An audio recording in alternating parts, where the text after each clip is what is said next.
Okay, so just a summary of what we've done. Polynomial functions. What x values can I have? I can have all real numbers unless it's listed as an exclusion, then you want to make sure to skip over that number. Rational functions, we just want to make sure our denominator is not equal to 0, so skip over the numbers that make your denominator equal to 0. On the second one we factored, so we had to skip over 2 numbers because there are 2 separate numbers for x that made my denominator equal to 0. And now on to radical functions. So you'll see like it increases the space that you need to solve each one as we go because they get a little more complicated. Let's start with odd radicals. Can I use a negative number, or can I get a negative number under a cube root? Yes. So any odd radical, you take the cube root, you're going to get an answer even if it's a negative number under the cube root. And the reason for that is because the cube root of -1 is -1, right? So the cube root of any negative number is going to produce a negative answer, not an imaginary solution. So it's not an issue. So for this one, my domain is all real numbers, -infinity to +infinity. But for even radicals, we can get issues because on a square root, if I'm negative under the radical, that's going to give me what type of number? An imaginary number. So I only want to use x values that make whatever's under my radical equal to a positive number or to what? 0. So if we start with whatever's under here has to be 0 or it has to be positive. That means it has to be greater than or equal to 0. Make sense? Yeah? What numbers make under my radical greater than or equal to 0? 7 or less. Very good. So I'm going to solve this equation because I set it up as 7 minus x is greater than or equal to 0. And we're going to see that that's going to give me 7 or less. It's easy to see because I need to subtract numbers that are lower than 7. Anything subtracting higher than 7 will give me a negative number. But we're actually going to solve this because it's going to help us once we get to trinomials. Oh, what else could I have done? I could have just added x.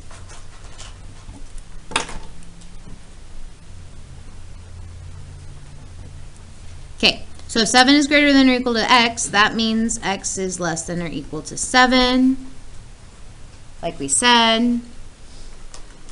How do I write that in interval notation? Ooh, that was wrong. How do I show numbers that are less than 7? -infinity all the way up to 7. Why did I have a bracket right here? Because you can use 7 to get 0. So please use a bracket there.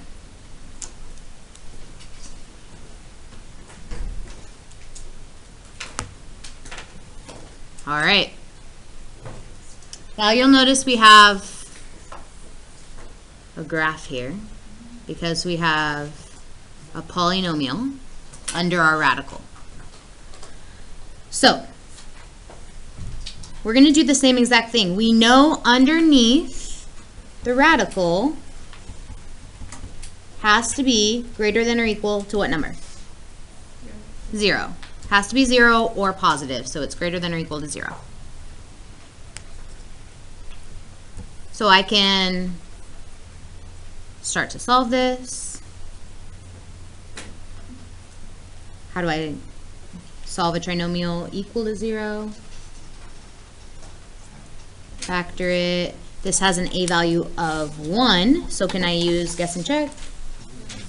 Yeah, x times x is x squared. What multiplies to -6 and adds to -5? -6 and +1. The B value being 5 and the the C value being 6 gets tricky because 2 and 3 can combine to 5, but you have to check the signs on here. All right. But remember, this is still an inequality. Do you guys remember how we figured out the solutions for x when it's an inequality? So if it's equal, I have 2 solutions, right?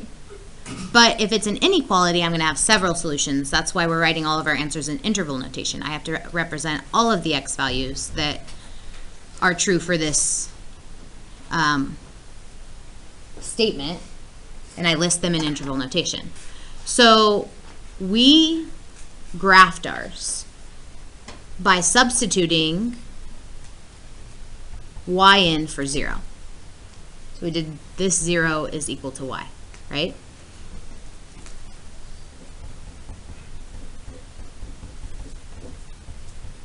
Okay, but is that how we normally read our functions?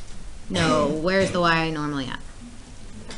The left. So if I switch the sides of these, oh, it's minus 6. What happens with my inequality sign? It flips, because it still has to be, the y still has to be less than that factored polynomial. All right, so we know if these values are equal to 0, then that gives me x-intercepts, right? Which 2 x-intercepts does this give you?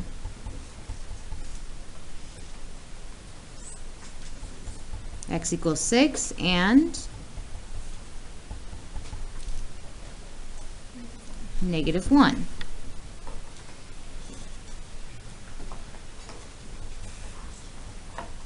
Open point or closed point? Closed, because it's equal to. Good. Equal to. These are the parts that are equal. -1.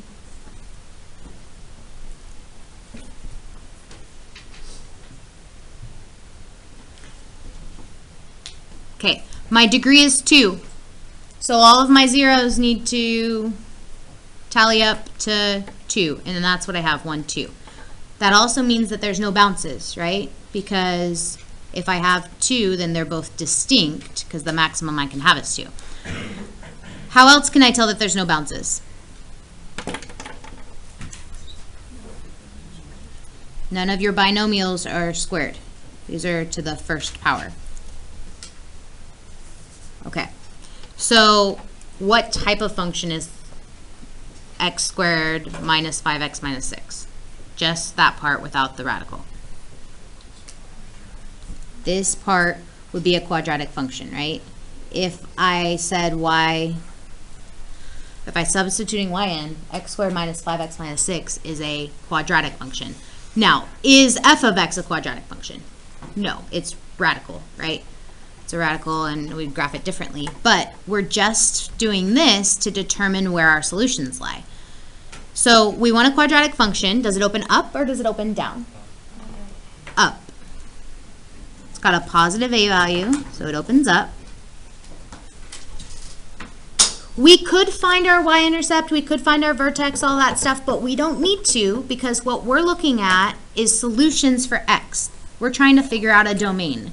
So we only care about x values, which means we're only focusing on the x-axis. But y is less than x minus 6 times x plus 1 is going to help us find where those solutions lie. Less than means to shade where? Shade less than? Down. Down. Shade under your function?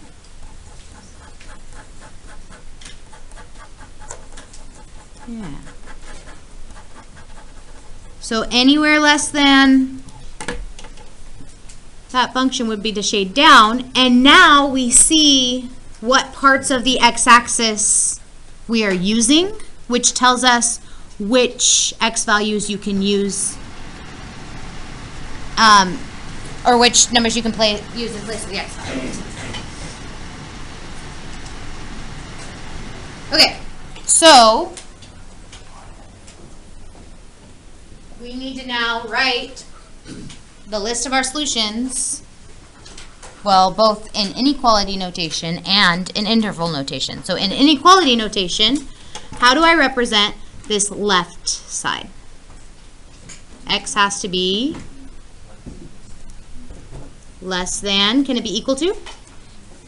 Closed point equal to 1. Negative 1, thank you.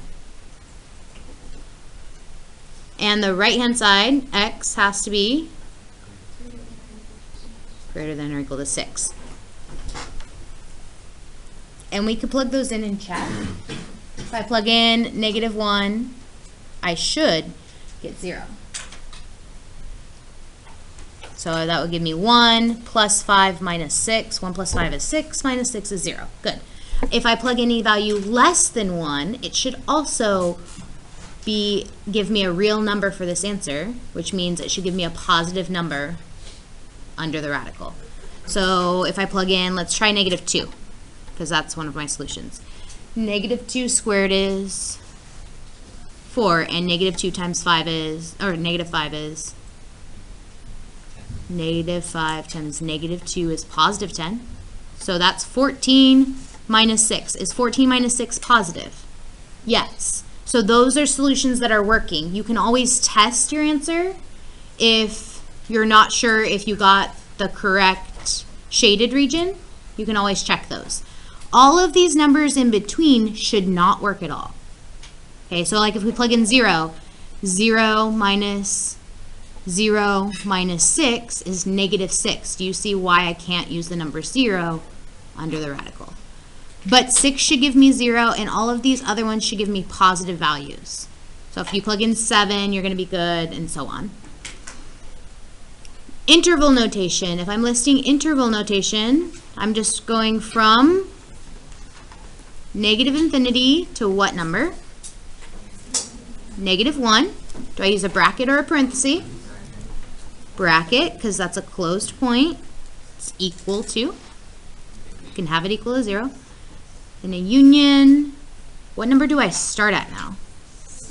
6 with a bracket. Good. To infinity. Skip over all of those center numbers. Questions about that? All right, go ahead and flip to the other side.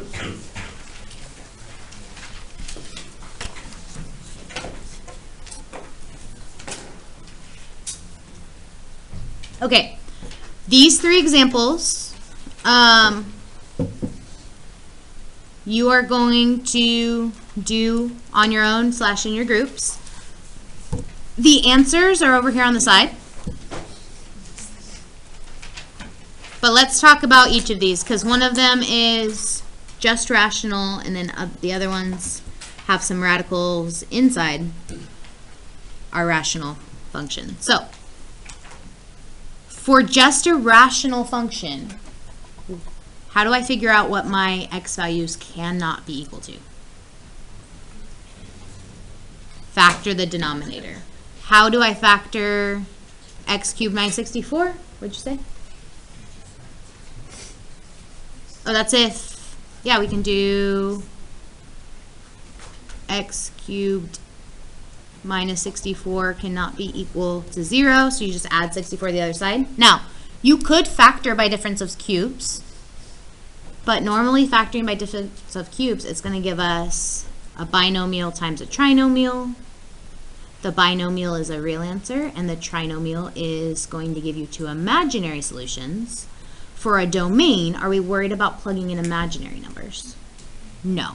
So we're only looking at the real solutions that make our denominator equal to 0. So this is fine, and you can just add the 64 to the other side and continue that way. For number 2, your denominator cannot be equal to 0, and your denominator is under a radical, under a square root. So are we going to need a graph for this one? Yes, so that denominator can't be equal to 0. which means you can just find what values for x that would make that equal to 0. We're not worried about it being positive. Are we worried about, well, we are worried about it being positive. Can't be a negative number either, right? So this cannot be equal to 0, and it cannot be negative. Let's see, let's talk about that. X squared plus 3x plus 2. Can't be equal to 0, can't be negative. What do I write down? Greater than 0. The other side we did greater than or equal to, but this one can't equal 0, right? So you're going to need a graph on this one, but instead of having closed points like we did here, you will have open points. And then this last one, you have two things you're looking at. The denominator can't be equal to 0, and the numerator cannot be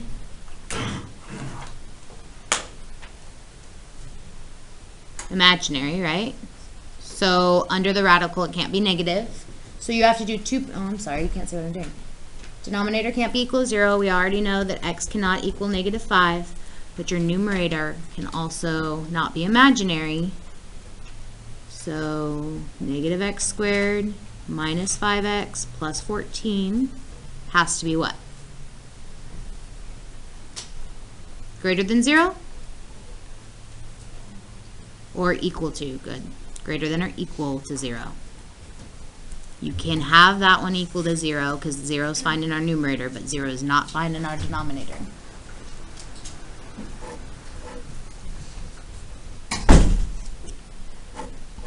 So try those.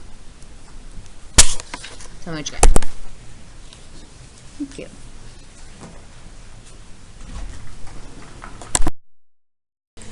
All right, so for your numerator, again, we don't care about the trinomial here, only because we know that that's going to give us an imaginary solution.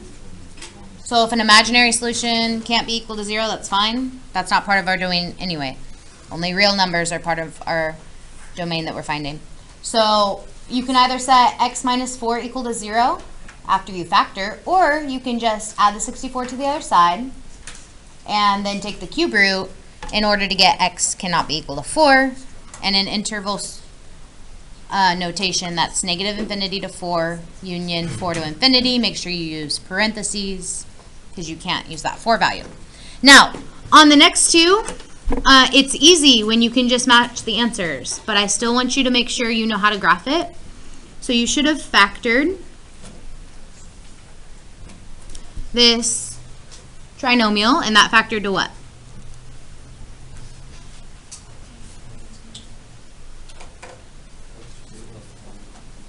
X plus 1 and x plus 2. So if I were setting x plus 1 equal to 0, I would get x equals -1, right? But can this be equal to 0? X plus 1 cannot be equal to 0 because the left-hand side cannot be equal to 0 either. X plus 2 also cannot be equal to 0. So x is not equal to -2. That just means I'm doing open points at those places, because if it were equal to 0, those would be my x-intercepts. So -1 needs an open point, -2 needs an open point. And it's quadratic. Does it open up or down? Up. But to get our shading correct, we need, first of all, to substitute y in for 0.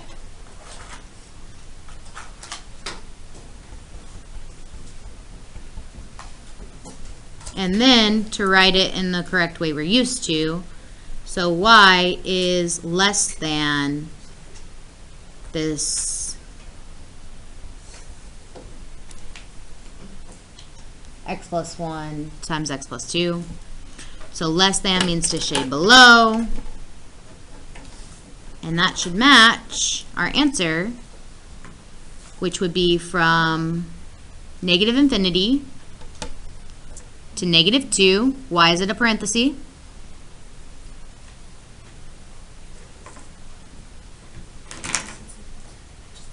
Because that point, that x value cannot be included. I can't have the denominator equal to 0. It has to be greater than 0. Or under my radical has to be greater than 0. I can't get the square root of 0 because then that would make my denominator 0. So negative infinity to negative 2.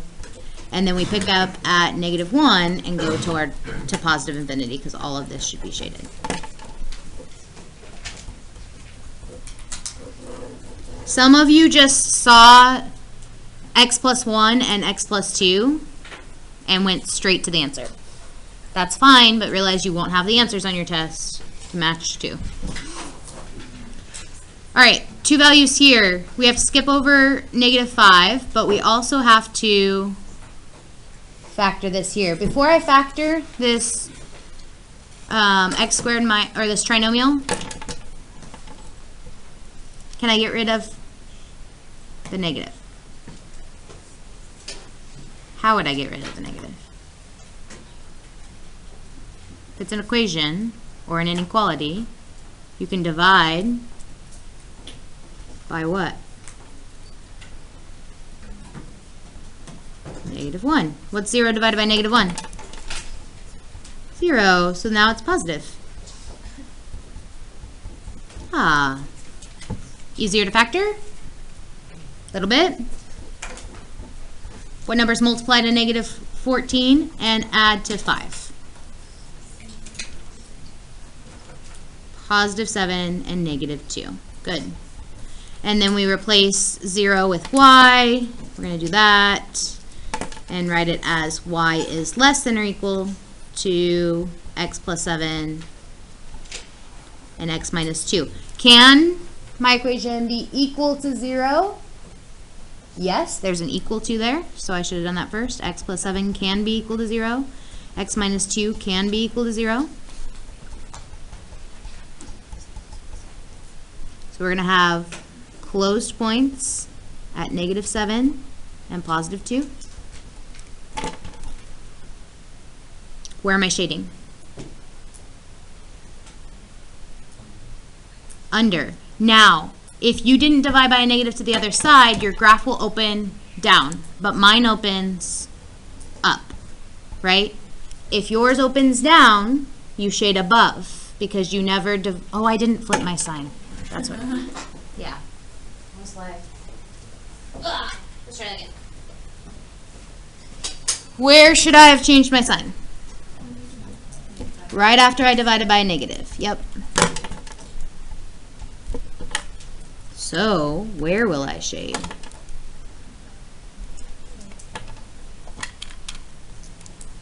Above. Okay.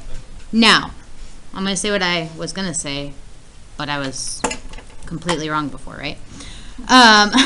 So, once you flip your sign, I'm shading above.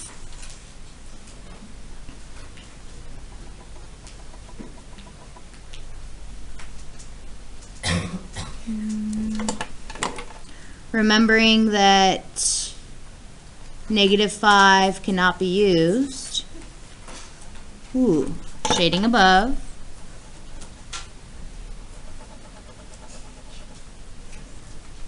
I probably shouldn't have shaded right above negative 5. So don't forget to skip over the negative 5. My solution should lie between negative 7 and positive 2, but also skip over the negative 5 that I found before I did everything else. If you did not divide by negative 1, your graph will open down, but you will also shade below, so you should still get the same space that I got. But you're shading under and yours opens down. I'm shading above, mine opens up. Okay, now the solution is negative 7 with a bracket because that's a closed point.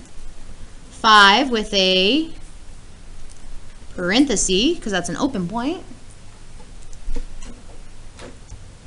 And then 5 to positive 2. Parenthesis on 5, bracket on 2, depending on Oh, sorry, negative 5, yeah. Thank you. Which you can check from your answer. Okay, now, please make sure you're checking all of that and how to do it without the solutions, because you want to go through the entire problem before you match it to the solution. On this homework assignment, there are solutions listed for you. Check them after so that you can see the little details that you might be skipping over. You may not have got the bracket and parenthesis right. You may have forgot to switch your sign, something like that, okay? Just finding the correct numbers is not going to help you realize when you're making those mistakes like I did, I forgot to flip my sign. If I just looked at the number values, I could have picked A and not actually known the whole process of what I'm doing, which you need to know for the test. So, we are going to go through this evaluating a difference quotient together because on Tuesday we had some trouble with it, and then for the rest of the period we're going to practice some like this and do some mixed practice. So, okay, who can tell me what f of x plus h means? F of x plus h.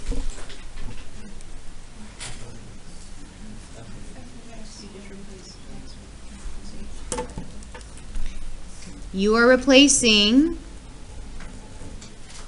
the x with x plus h in your f equation specifically, right? So, every time you see that x, you should change it to x plus h. So that's x plus h squared minus 5 times x plus h plus 3. Okay.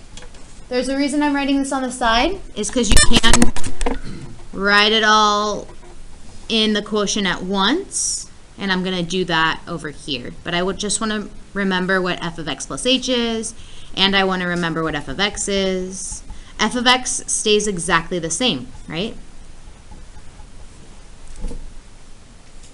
The h does not represent an h of x problem, which is what some people have a question with. It's not a function. It's just a variable. So h is a variable, x is a variable. We have two variables in this problem.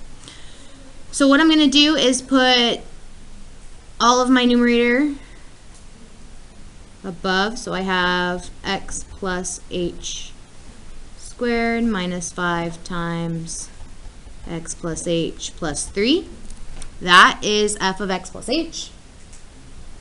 Then I want to subtract f of x. So if you are subtracting a polynomial, make sure you put that polynomial in parentheses. Why is that important? Why is it important for me to put... Yeah, we're going to have to distribute the negative. And this is all over h.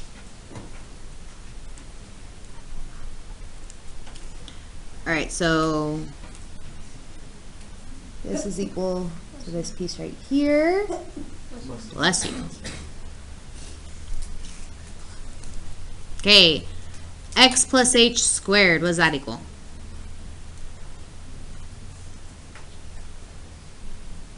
If you're not sure, you can do the area model on the side. X plus h times x plus h. I heard x squared plus what? 2xh plus h squared. Don't forget, h is squared.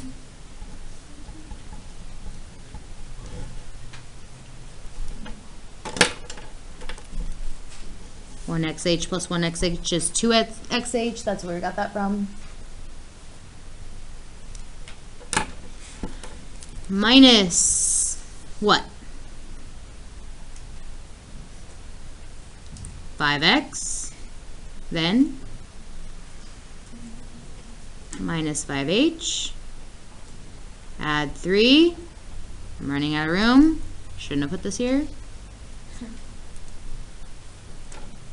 What do I do with this negative? Distribute. Negative x squared, positive 5x, and negative 3. Ooh. All over h. All right. Do I have any 0 pairs there? Yes. Thank goodness.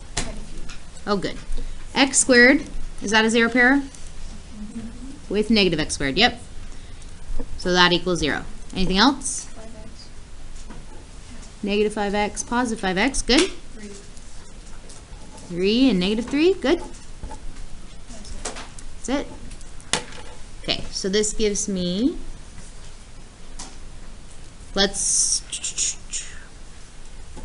I have 3 terms left and they all have h in them, right? So let's write it in highest degree of h, so h squared.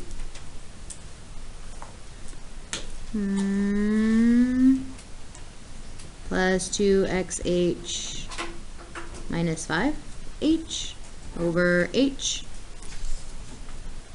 Can you factor out an h from the numerator? Yes.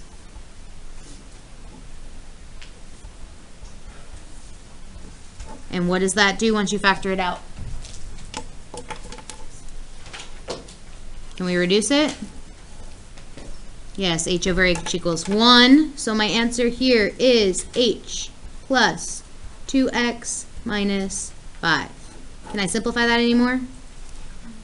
No.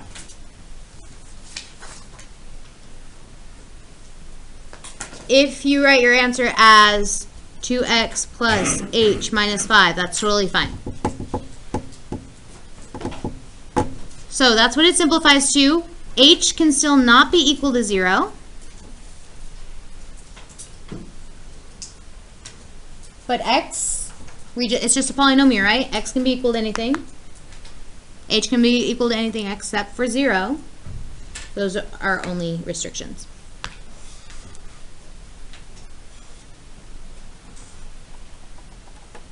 All right. So you'll notice that you have some examples here. You don't have enough room to do them on this page, so I would like you to do them on a separate piece of paper. We're gonna not worry about number 3.